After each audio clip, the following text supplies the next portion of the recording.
Hey guys, welcome back to the channel.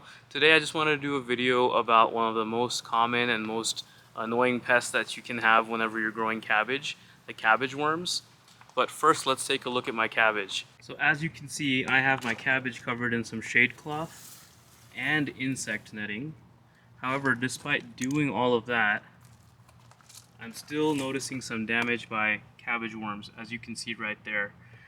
Now the cabbages themselves are looking really good. Look at that thing. Getting kind of close to harvest. There's one on this side as well.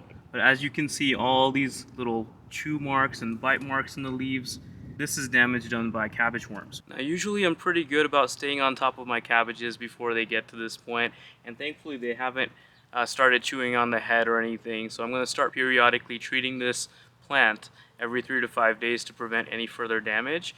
But of course I thought since there was 2 layers of netting fabric, it would prevent the cabbage butterfly from getting in there, laying eggs and leading to these cabbage worms. But I did make you guys a video earlier on when these plants were really little. I just never got a chance to release it. But now's a great time to go back to that video and see how I deal with cabbage worms. Hey guys, welcome back to the channel. Today I need to share with you one more pest that I didn't mention in my last pest control video. And let me show you what the problem is and how I'm going to tackle it. So sure enough, since I didn't address this pest, my cabbages are looking pretty bad. Now the first thing you want to do when you see your leaves looking like this, or you suspect something's going wrong with your plants, is take a really good and deeper look into the situation. And so as we take a closer look at my leaves here, lo and behold, there's the problem. So the next thing you want to do is you always want to check the undersides of your leaves too, because that's where a lot of pests like to hide. And look, sure enough, you see those 2 guys right there. So unfortunately, these cabbages are getting attacked by cabbage caterpillars. They're also called cabbage loopers or cabbage worms, and they're basically the caterpillars or the larvae of the white cabbage butterfly. But anyways, let me show you exactly what to do about these pests and how to get rid of the problem right away. So the solution to this problem is BT, or Bacillus thuringiensis. So this stuff is good for any caterpillar-like pest, including cabbage moths. Normally spraying this stuff is part of my normal general maintenance, and it really keeps all the bugs away. It even keeps away tomato hornworms. It keeps away any little moth caterpillars that might start growing on my gourds or my hyacinth beans. So this stuff is really good. I use it as a prevention mostly, but it's also used for treatment, as I'm going to do right now for my poor little cabbage seedlings. So first you'll need 1 gallon of water.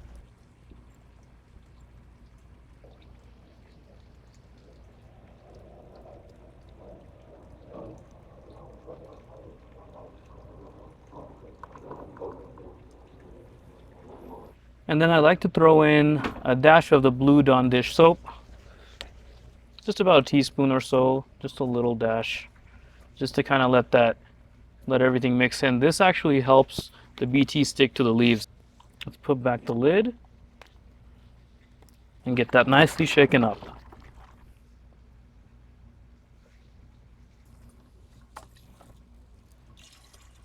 I'm just going to get that into my sprayer here. It's always recommended to do a test spray on the plants before you start. Oops.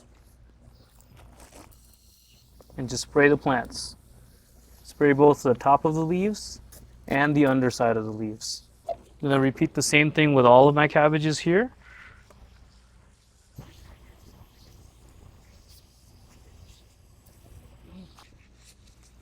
It's as easy as that. Usually I'll just spray once a week or so just to kind of maintain it throughout the season. But when you have a problem like this, you can actually spray every 3 to 5 days or so. And basically the way that this works is it coats the leaves, and once the caterpillars ingest the leaves coated with this mixture, they basically can't tolerate it in their digestive system, and then they slowly start moving slower and then eventually die off. So that's about it, you guys. I'm going to be starting to use that solution here and apply like every 3 to 4 days or so. These cabbages are getting ready to harvest anyway, so I shouldn't be dealing with pests or anything for too long. but it's a great solution for this kind of problem. It works on several kinds of caterpillars, including some of the bugs and worms and caterpillars that get on my hyacinth beans, on my bottle gourd, as well as even the tomato hornworms on my peppers, tomatoes, and eggplants. So it's a really good way to prevent the problem and treat it. I hope you try it out. But anyways, thank you guys for watching this video. If you liked it, please let me know. Please share with your friends, and we'll see you on the next one. And don't forget to subscribe to the channel. Thanks.